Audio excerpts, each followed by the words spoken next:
date আজি হৈ গ'ল 6 মে সময় 7:21 গৈছে আমি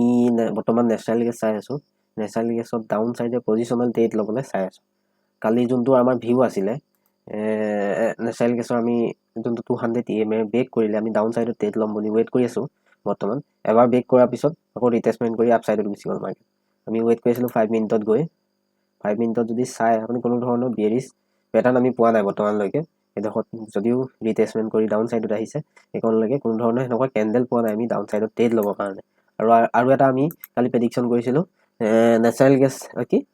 ক্ৰুড অইল ডাউন সাইডত যাব বুলি যোনটো 10 লাইন ব্ৰেক কৰিছে সেই 10 লাইনটো অলৰেডি ব্ৰেক কৰি 10% ডাউন হৈ মাৰ্কেট এতিয়া আকৌ সাইডত যাবলৈ আৰম্ভ কৰিছে 10% একেদিনাই 10% ডাউন যদি আমি কালি যোনটো ট্ৰেড লৈছিলো এই ট্ৰেড যদি হোল্ড কৰিলো হয় দেখিছে আমি কালি এইটো লেভেলত ট্ৰেড লৈছিলো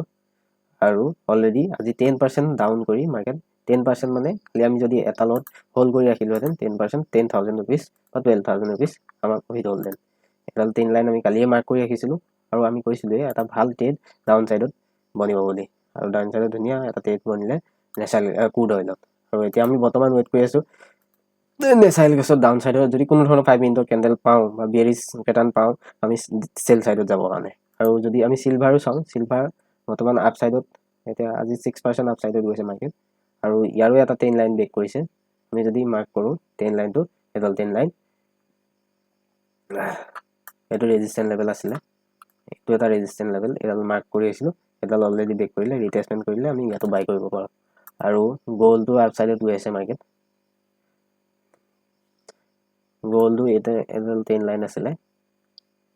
10 লাইন ব্ৰেক কৰি মাৰ্কেট বৰ্তমান আপ সাইডত যাবলৈ আৰম্ভ কৰিছে ঠিক আছে বৰ্তমান নেচাৰেল গেছ আমাৰ ডাউন সাইডত ট্ৰেড পাম আৰু বাকি কিটা আপ সাইডৰ ট্ৰেড আৰু যদি আমি বিটকয়েন চাওঁ বিটকয়েন বৰ্তমানৰ সিচুৱেশন নেচাৰেল গেছ আপ কি বিটকয়েন আপ সাইডত গৈ আছে মাৰ্কেট বৰ্তমান এটা 10 লাইন 10 লাইন ব্ৰেক কৰি আপ সাইডত গৈ ৰিটেষ্টমেন্ট কৰিবলৈ আৰম্ভ কৰিছে যদি আমি 5 মিনিটত চাওঁ 5 মিনিটত হলে 50% কে বেছি ৰিটেষ্টমেন্ট কৰিলে হলো এইটো এটা সাপোৰ্ট লেভেল এই লেভেলত কেনেকুৱা ৰিয়েক্ট কৰে তাৰ ওপৰত ডিপেন্ড কৰি বাইং বা সেলিং হ'ব যদি এই লেভেল ব্ৰেক কৰি ৰিটেষ্টমেন্ট কৰে এটো ডাউন সাইডত ট্ৰেড হ'ব আৰু এইফাল তলফালে এটা ট্ৰেন্ড লাইন আছে এডখত কোনো ধৰণৰ বাইং সেলিং প্যাটাৰ্ন আমি বৰ্তমান কৰিব নোৱাৰো ৱেট কৰিব লাগিব নাই এডাল ট্ৰেন্ড লাইন ব্ৰেক কৰিব লাগিব নাই এই ট্ৰেন্ড লাইন ডালত সাপোর্ট বা কিবা ল'ব লাগিব তেতিয়া আমি বাইং সেলিং বিটকয়েনত কৰিব পাৰিম ঠিক আছে আমি এটা ৱেট কৰিম বৰ্তমান আমি চাই আছো নেচাৰেল গেছৰ যেনেকুৱা ধৰণৰ ট্ৰেড হয় মই দেখাই আছো যদি 5 মিনিটত কিবা বিয়াৰিছ প্যাটাৰ্ন পাওঁ আমি বাই সেল কৰিবলৈ চাম বাই সাইড কৰিলো আমি এই 10 লাইন ডালৰ ওপৰত এতিয়া আগতে এটো সাপোৰ্ট লেভেল আছিল ঠিক আছে আৰু সাপোৰ্ট লেভেল যেতিয়া ব্ৰেক কৰে ৰিটেষ্টমেন্ট কৰে এটো ৰেজিস্ট্যান্ট লেভেল হৈ যায় কাৰণ কেলে সাপোৰ্টটো ৰেজিস্ট্যান্ট কৰি মাৰ্কেট বাই বাই দিছে ন ওলাই আহিছে মাৰ্কেট আৰু ইয়াৰ ওপৰত ব্ৰেক কৰি এনেকে এডখত প্যাটাৰ্ন পালে আমি বাইং সাইডত চাম আৰু সেলিং সাইডত চাবলৈ হলে আমি এটো ব্ৰেক কৰিব দিও ব্ৰেক কৰাৰ পিছত ৰিটেষ্টমেন্ট কৰক আমি এটো লেভেলত সেল সাইডত চাম অলপ ৱেট কৰিব লাগিব যদি সেল সাইডত পাওঁ মই ট্ৰেডটো ল'ম নহলে বাইং সাইডত হলে আমি এটো লেভেলত ট্ৰেডটো ল'ম ঠিক আছে আৰু বাকি যি হয় ট্ৰেড মই দেখাই আছো অলপ ৱেট কৰিব লাগিব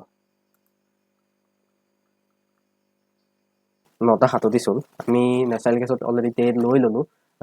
আগতেও কৈ আছো 1 আৱাৰ যেতিয়া 200 EMA ব্ৰেক কৰিব আৰু ৰিটেষ্টমেন্টত আমি সেলিং সাইডত চাম যদি 200 EMA 1 আৱাৰ ক্যান্ডেল এডাল ক্লোজ দিয়ে তেতিয়া আমি সেলিং সাইডত চাম বুলি কৈ আছিলো আৰু অলৰেডি আমি সেলিং সাইডত ট্ৰেড লৈ ললো কাৰণটো কি আমি 1 আৱাৰত অলৰেডি দেখিলো মাৰ্কেট বেৰিছ আৰু আমি এতিয়া 5 মিনিটত আহিলো 5 মিনিটত কি হ'ল এডাল এটো এটা ৰেলি কৰাৰ পিছত আমি ৱেট কৰিলো এটা ৰিটেষ্টমেন্টৰ কাৰণে আৰু ফিবোনাচি মাৰ্ক কৰি আমি চালো 50% ৰিটেষ্টমেন্ট কোনডখত আছে এটো এৰিয়া হৈ গ'ল 50% ৰিটেষ্টমেন্ট ঠিক আছে এটো হৈ গ'ল 50% ৰিটেষ্টমেন্ট আৰু মাৰ্কেট ইয়াত তললৈ অহাৰ পিছৰ পৰা ইয়ালে আপ সাইডত মানে ৰিটেষ্টমেন্টৰ কাৰণে গৈছে যোৱাৰ লগে লগে এডখত দেখিছে এই ক্যান্ডেল 50% পৰা ৰিজেকশন কৰা আৰম্ভ কৰিলে এডাল বুলিশ ক্যান্ডেল যদিও আপাৰ উইক বনাইছে আৰু এই বুলিশ ক্যান্ডেলডালৰ তললৈ দেখিব এডাল বিয়াৰিছ এংগল থিং কাৰণ এই নীলা ক্যান্ডেলডালক কি গ্ৰীন ক্যান্ডেলডালক ৰেড ক্যান্ডেলডালে খাই পেলালে আৰু খাই পেলাৰ লগে লগে আমি এডখতে ট্ৰেডটো এক্সিকিউট কৰি দিলো এক্সিকিউট কৰাৰ লগে লগে এটা ৱেট কৰি আছো আৰু ট্ৰেডটো হ'ব আমাৰ পজিশনেলি কাৰণ এসপ্তাহ হয়তো 4-5 দিন আমাৰ টাৰ্গেট যেতিয়ালৈকে এচিভ নহয় 1:30 থাকে আমাৰ টাৰ্গেট আৰু যেতিয়ালৈকে টাৰ্গেট এচিভ নহয় আমি তেতিয়ালৈকে ৱেইট কৰিম এই ছেটআপটোত ঠিক আছে আৰু যদি এছএল দিয়ে এই লেভেলটো ব্ৰেক কৰাৰ লগে লগে আমি এছএল লৈ ল'ম কাৰণ কেলে এইটো আমাৰ ছেটআপত কাম নকৰিলে আমি এছএল লৈ ল'ব লাগিব এইটো লেভেলত ঠিক আছে এতিয়া ৱেইট কৰাৰ বাহিৰে বেলেগ উপায় নাই আজিৰ ভিতৰত যদি আমাৰ এইটো লেভেল ব্ৰেক কৰি দিয়ে আমি ডাউন চাইডৰ আৰামত পজিশ্যনেলি এইটো লৈ গুচি যাব পাৰোঁ এতিয়া ৱেইট কৰিব লাগিব কি হয় মই আৰু ভিডিঅ' বনাই আছোঁ কি হয় চাই লওঁ তেনেকুৱা ধৰণৰ কি হয় আমি এতিয়া যদি ইয়াত যাওঁ আমাৰ 100 रुपीस লছ চলি আছে আমাৰ 1200-1500 প্ৰফিট চলি আছিলে কিন্তু এতিয়া 100 रुपीस 400 रुपीस লছ চলি আছে মানে ইয়াতে আমাক দেখাই দিব প্ৰফিট হ'বনি এইটো লছ হ'ব ঠিক আছে এই লেভেলটো ব্ৰেক কৰাৰ লগে লগে এই লেভেলটো ব্ৰেক কৰি দিলে আমি গম পাই যাম আমাৰ ছেটআপটো কাম নকৰিলে আমি লছ লৈ ল'ম আৰু বাইং সাইডত চাবলৈ ট্ৰাই কৰিম ৱেইট কৰিব লাগিব এতিয়া অলপ গাইজ সময় এতিয়া 9:56 গৈছে আমাৰ ট্ৰেডটো আমাৰ সাইডত আহিবলৈ আৰম্ভ কৰিছে বৰ্তমান আমাৰ প্ৰফিট 500 প্ৰফিট চলি আছে কি হ'ব আমি বাকি যি আৰুটো পজিশনেলিয়ে বনাইছো ট্ৰেডটো আৰু বাকিটো কি প্ৰফিট লছ হয় মই কালিলৈ আকৌ এটা ভিডিঅ' বনাই মই দেখাই আছো আজি ভিডিঅ'টো আমি ইমানতে সমাপ্ত কৰিছো ঠিক আছে 500 বৰ্তমান প্ৰফিট চলি আছে 1000 কোৱান্টিটি